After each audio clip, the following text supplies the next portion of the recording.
It's a very interesting time in India right now. Honorable Prime Minister said that he doesn't want India to play games anymore. He wants India to create games. Because we now need to be in a situation where we are creating IPs in India and exporting them. We will now see the rise of social games and casual games in our country, which was not the case so far. In-app purchases and advertising revenues of social games have really skyrocketed.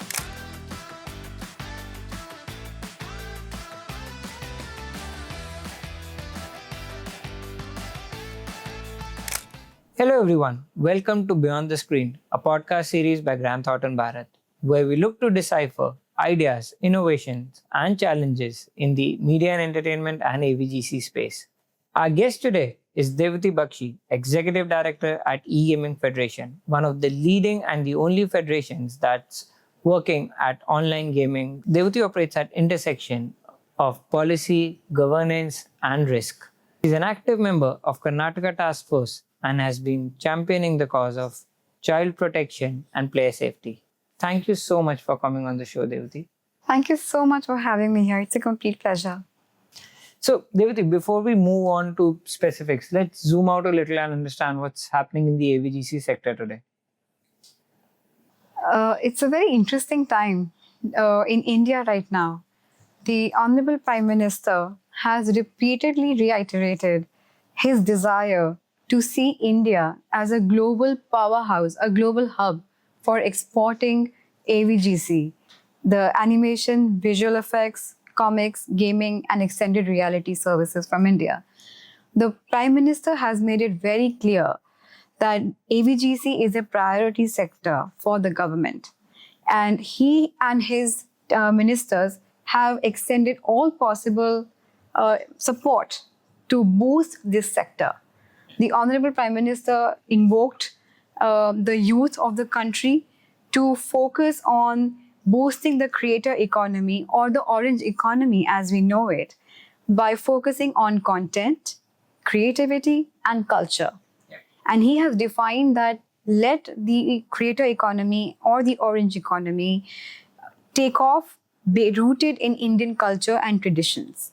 Right. No, absolutely. And I think this is where this conversation will get interesting because, I mean, from the stage of waves, when the Honorable Prime Minister said that he doesn't want India to play games anymore, he wants India to create games. It's a call that he's given to everybody in this sector.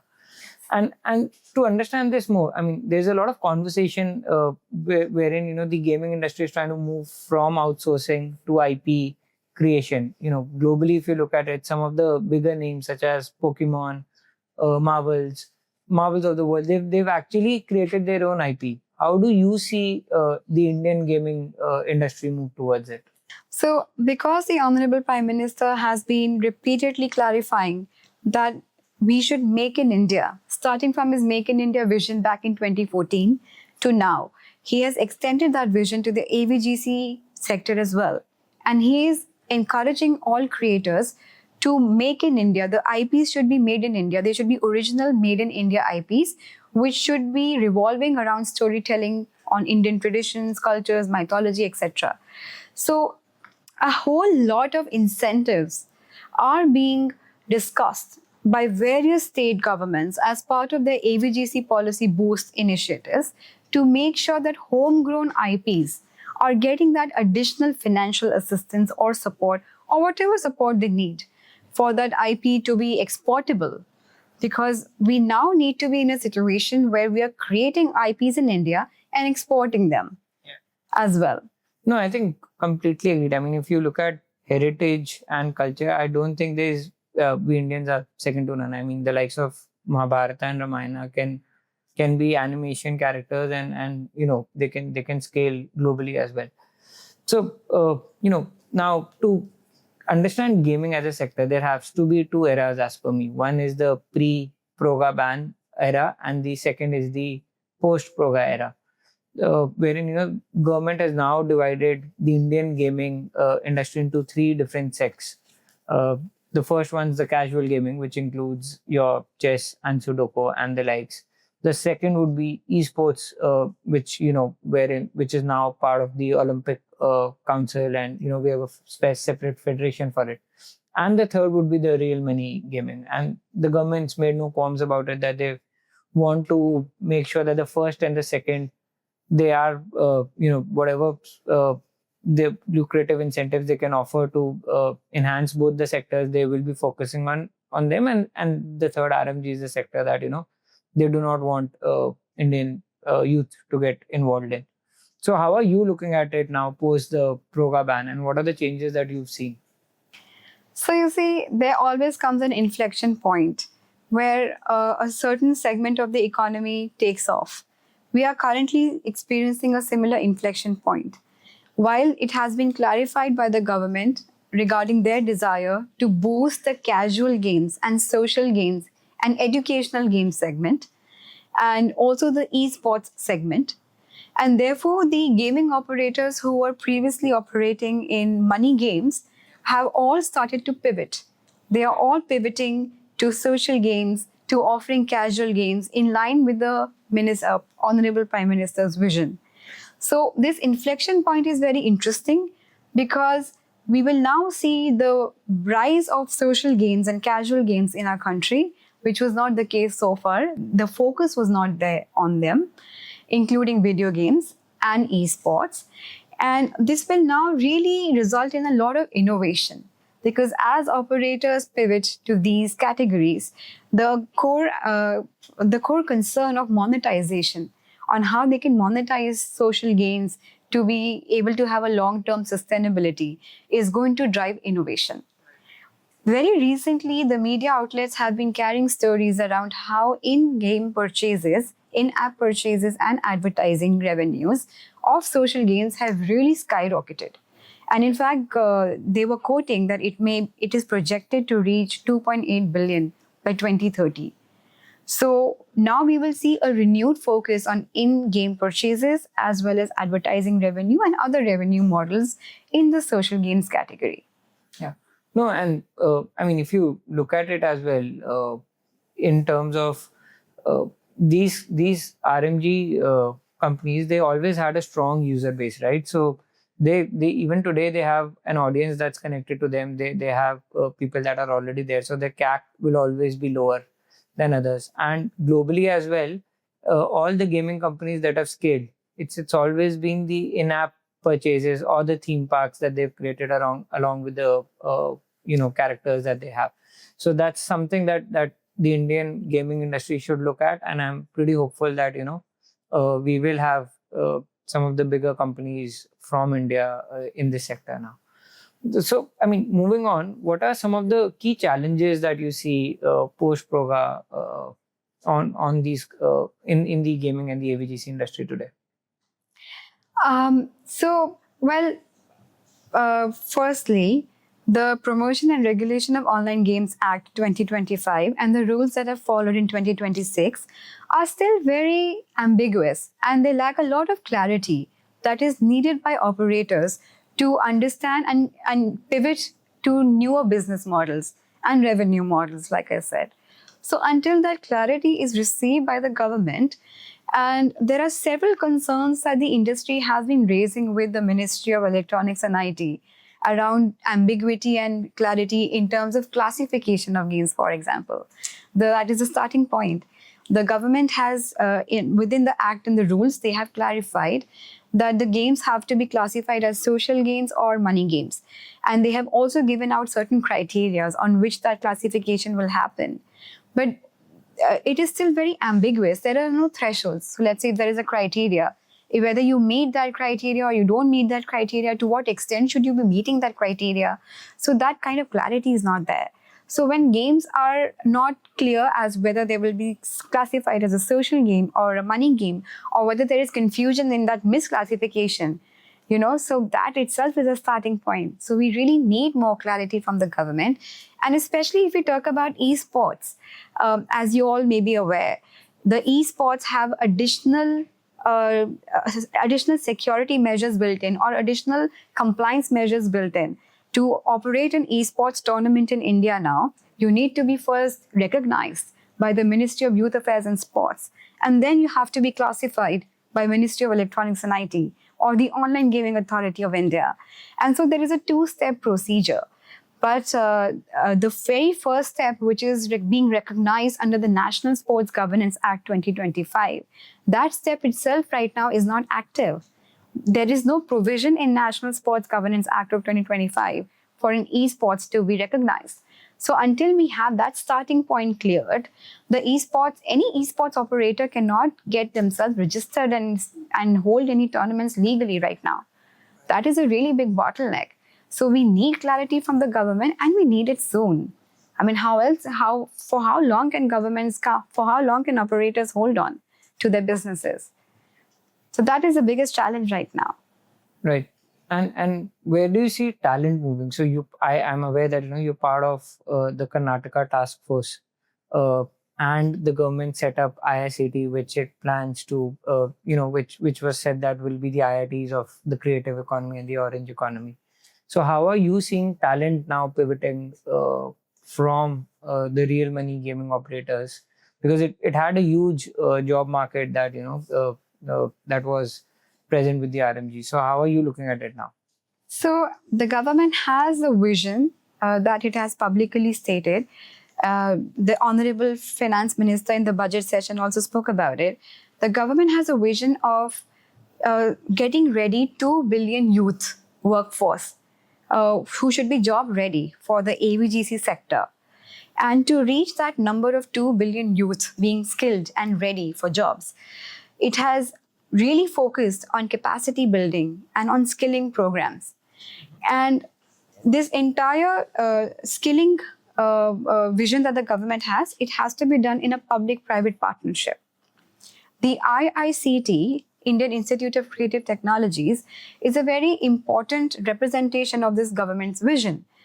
They are trying to integrate the AVGC curriculum within the national education policy at the school level. They are wanting to start off sensitizing school children with the AVGC related streams. And therefore, it has to be integrated in a primary school course curriculum, school curriculum level, and then university curriculum level.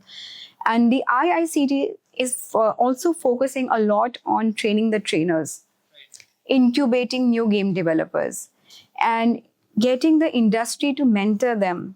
IICT is also focusing on local partnerships with the industry, where the industry will offer programs or courses, training courses to the children.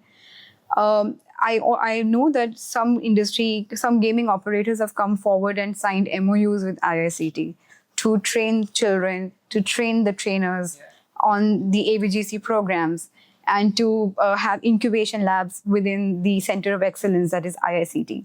Let us not forget that IICT is the first national Center of Excellence being sponsored by the government of India with a budget of 392 crores. Up until now, we had various centers of excellence at state levels. You mentioned Karnataka. I do sit on Karnataka's Skill Advisory Committee, focusing on AVGC. And Karnataka was the first state to come up with the Center of Excellence in Bangalore. And so it's very heartening to see that the National Center of Excellence, called IICT, will now really be focusing on upskilling and on talent development and capacity building, which is really needed. Yeah, I know. I mean, IICT does have support of some of the largest, tech giants in the world as well, with the likes of Microsoft and Google, all of them helping them, and all of them helping them with the innovations. Plus, I think every state is now coming out with their own AVGC policy. How do you look at that? And I'm sure we at Grant Thornton have been championing and then speaking to a lot of, we've helped government of Maharashtra, government of Haryana, and even a small state like Manipur, we've helped them set up their own AVGC policy. How are you looking at it? So when the AVGC task force was formed in 2022, the National AVGC Task Force, the Government of India had clarified that while we will start with a national AVGC policy, but every state should also create its own blueprint to provide additional incentives to game developers and game studios. And it's very interesting to see how every state has adapted that blueprint. A blueprint was given to every state by the center, and they had to customize it according to their own capability. And it's very interesting to see, if you go through various AVGC policies of, let's say, Tamil Nadu, vis-a-vis Haryana, vis-a-vis what Maharashtra is offering, what Karnataka is offering, you do see a lot of variation. So, for example, Haryana is not giving any pre-production incentives. They are only giving post-production incentives in the form of reimbursement. But if you look at Karnataka, Karnataka is giving you incentives at every stage of the development of your game. And again, Haryana is not really incentivizing original made in Haryana IPs, which is really the need of the hour. But other states are. Tamil Nadu is offering a certain different kind of incentives and support. So it's a very interesting case study that what kind of support every state is offering, which will now then not only impact their local game developers based out of those states, but also game developers who can just register the game in Haryana or Maharashtra or wherever to take advantage of those incentives. Yeah, I think the other important or the critical element is that, whenever there's a new medium that comes up, so there's always talk about responsibility, be it media, be it television when it came up, or today the OTT platforms that have come up. How do you look at fair play and responsible gaming? And if you were given an option, and we've done that in the past together, but if you were to write a code of conduct today, what would be some of the key parameters that you would want to inculcate in it? Thanks for asking. Thanks for bringing this up. You see, the entire idea of introducing the Promotion and Regulation of Online Gaming Act by the government was to ensure that the young kids are not experiencing any online harms while gaming. The whole idea was to prevent social harms. And in fact, we see that the government of India is being very proactive in ensuring that kids who are accessing social media are also not getting exposed to online harms. And what kind of precautionary measures are the social media companies taking to ensure that? So there is a whole consciousness and very proactive approach by Government of India to ensure that kids and young adults are not getting exposed to online harms.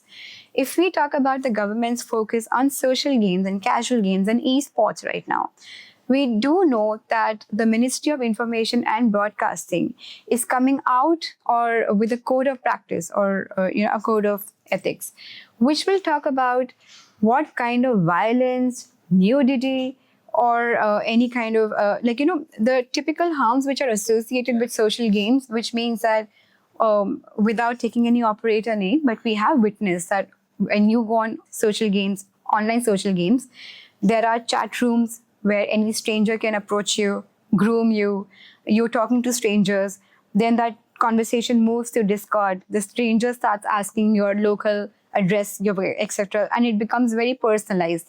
And then, kids are being asked for nudes. I'm sure everybody knows that Akshay Kumar has gone on record to say that his daughter was asked for nudes by a complete stranger while playing a social game. So there are a whole lot of concerns and issues. It's a Pandora's box, which is associated with social games. Now that the focus is on social games, the focus will be on those issues, on grooming, on CSAM, and like I said, on any stranger being able to speak to you, and all the issues which basically are also common with social media platforms, where kids are resorting to self-harm, etc. So in this scenario, the Ministry of Information and Broadcasting has already announced that it is going to come up with a code of practice, and whoever can contribute to that code of practice should proactively reach out to the ministry and contribute to ensure that we have guidelines around, kids not displaying a violent tendency while playing, BGMI or other such games which are about having an online battlegrounds, mobile, etc., whatever. So I'm just, without taking names, I'm saying that this is going to be a core priority for the government to ensure that kids who are playing social games and esports, the operators who are offering those games are complying with this code of practice, which is being drafted by the Ministry of Information and Broadcasting. And I really hope that it is done in consultation with civil society, with educators, with NGOs that are working with kids on these issues, so that we tackle the issues in the right manner. Yeah. No, thank you so much, Devhuti. I think we've covered a whole host of topics, starting from understanding the gaming landscape post the regulation of online games, understanding the different sects that exist, and then how they can monetize, how the gaming companies can monetize it today, and the challenges that they face today as well. So my final question to you would be, with regards to where do you see the industry moving? Uh, I mean, if you look at some of the largest gaming companies globally, it's no longer about the entry fees, or it's not about the price pools that existed erstwhile. It's more about, can we create in-app purchases? Can we? So I mean, the largest gaming company that I can think of has its revenue share largely from in-app purchases, right? So can we create more theme parks around it? So I think that's where the industry is headed to. But would be nice to hear from you. What do you see? So, as we are aware, the even the top 10 most downloaded social games have not been able to monetize their games to ensure self-sustainability of that game. And they all are struggling financially. And this has been historically the problem and the concern with around social games. While the government has allowed in-app purchases or revenue models such as advertising or subscriptions. But to what extent can the operators scale them to make them sustainable and to ensure that those monetization models are self-sustainable for that game remains to be seen. Like I said, it's really going to drive much more innovation. That innovation will, of course, be regulated by the government of India as to what is allowed, what is not allowed. But without innovation and without really figuring out a sustainable revenue model, which all the gaming operators are currently exploring on how they can increase their monetization. It's a very interesting phase. Everybody's focusing on innovation, and it remains to be seen who is able to scale up their games. Thank you so much, Devhuti, for being on the show. It was an honor to have you.